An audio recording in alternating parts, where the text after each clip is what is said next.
ഇനിയിപ്പോൾ ഒരു വിവാഹം നടക്കുക എന്ന് തന്നെ വിചാരിക്കുക. പക്ഷെ നമ്മൾ ആൺകുട്ടികളുടെ അവസ്ഥ അതിലും കഷ്ടകാലമാണ്. അപ്പം ഇന്നത്തെ കാലത്ത് വിവാഹം കഴിക്കുമ്പോൾ ആൺകുട്ടികൾക്ക് വരുന്ന ചിലവുകൾ അത് അപാരാണ്. അത് നമ്മളെ സമൂഹം ഉണ്ടാക്കിയതാണ് കേട്ടോ ടീച്ചർ. അത് നിങ്ങൾ മനസ്സിലാക്കണം. അത് ദീനിലോ ഒന്നിനും വന്നതല്ല. ഒരണുമണി തൂക്കം ഇസ്ലാം കൽപ്പിക്കാത്ത കാര്യങ്ങളാണെന്ന് സമൂഹം ചെയ്യുന്നത്.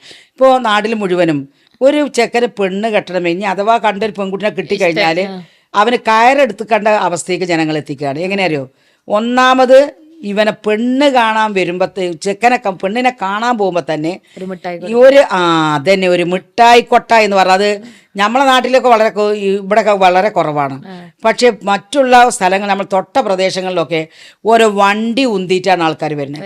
ഇന്നാളൊരു ദിവസം എൻ്റെ അനിയത്തിൻ്റെ കൂടെ വർക്ക് ചെയ്യുന്ന ഒരാൾ ഇവിടെ വന്നപ്പോൾ അയാൾ പറയാണ് അയാളെ മോൻ്റെ കല്യാണം നിശ്ചയിച്ചു. പക്ഷെ ചോക്ലേറ്റ് വില കുറഞ്ഞൊരു ചോക്ലേറ്റ് ആയിരുന്നു. 25,000 രൂപക്കാണ് അവർ കൊണ്ടുപോയത്. കാരണം പക്ഷെ ആ 25,000 രൂപ ആ വീട്ടിൽ മോശപ്പെട്ടതായി. കാരണം അവരുടെ തറവാടിന് അവരുടെ മാന്യതക്കും 1,00,000 സ്ഥാനത്തിൽ എത്തേണ്ടത്. പക്ഷെ 25,000 കൊണ്ടു ചെന്ന കാരണത്താൽ ആ കല്യാണം മുടങ്ങിയെന്നാ പറഞ്ഞത് അയാൾ.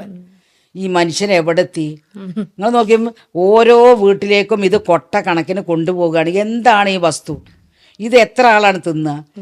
ഇതിനൊക്കെ ഇവർക്ക് ദീൻ അറിയാത്തത് കൊണ്ടല്ലേ. അയിന ഇക്തസബ വഫീമ അംഫക.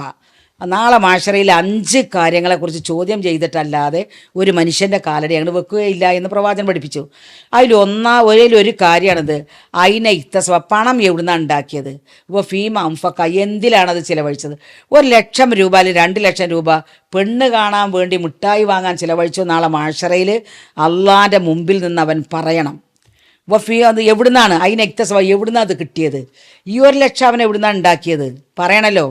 ചില പാവപ്പെട്ട ജനങ്ങൾ ലോൺ എടുക്കുക. അപ്പം തീരാത്ത ലോണ് പലിശ വാങ്ങിയിട്ട് പെണ്ണിൻ്റെ ആ വീട്ടിൽ മഹാനായി നിൽക്കാൻ വേണ്ടി ഇയാൾ ചെയ്യുന്ന നാടകങ്ങൾ എത്രമാത്രം. ഇത് ഈ ചെക്കൻ എങ്ങനെ സഹിക്കുക? ഒന്നത് വീട്ടേണ്ടതാരാ? ഈ ചെക്കൻ തന്നെ. ഒന്നാമത്തെ ഘടകം നോക്കിക്കോളും. രണ്ടാമത് പിന്നെ പെണ്ണിനെ കാണാൻ പോകുന്ന മിഠായി കൊടുക്കൽ കഴിഞ്ഞാൽ പിന്നെ നിശ്ചയം, പിന്നെ അങ്ങോട്ട് പോകല് ഇങ്ങോട്ട് പോകല്. ഇതിനൊക്കെ ചെക്കനാ പൈസ എടുക്കേണ്ടത്, ആൺകുട്ടിയാണ് ഇതൊക്കെ എടുക്കേണ്ടത്. ഇനി അതൊക്കെ കഴിഞ്ഞ് ഡ്രസ്സ് എടുക്കലോ? ആ ഡ്രസ്സ് എടുക്കലാണ് ഏറ്റവും വലിയ കടം വരുത്തുന്നത്. ഇപ്പോൾ 1,00,000 കുറഞ്ഞ ഡ്രസ്സ്, കല്യാണ ഡ്രസ്സ് 1,00,000 കുറഞ്ഞതാണെങ്കിൽ ഇത് എത്ര ലക്ഷത്തിന് എന്ന ചോദ്യം തന്നെ. അത്ര വലിയ ഡ്രസ്സ് 1-2 മണിക്കൂറിനാണ് ഇടാന്. അത് തലേ ദിവസമുള്ള ഡ്രസ്സ് വേറെയാണ്. തലേ ദിവസം വേറെ കുറെ പേക്കൂത്തുകൊണ്ട് നിങ്ങളെ നാട്ടിലുണ്ടോ എന്ന് എനിക്കറിയില്ല.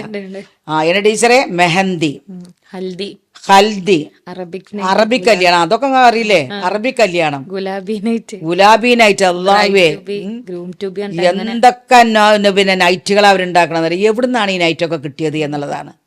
നോക്കി ഞാനൊരു ദിവസം നേരിട്ട് അനുഭവിച്ചതാണ്. ഞാനൊരു കടയിൽ ചെന്ന് കയറിയതാണ്. അപ്പോണ്ട് ഒരു 70 വയസ്സായ ഉമ്മക്ക് മാക്സി തരെയാണ്.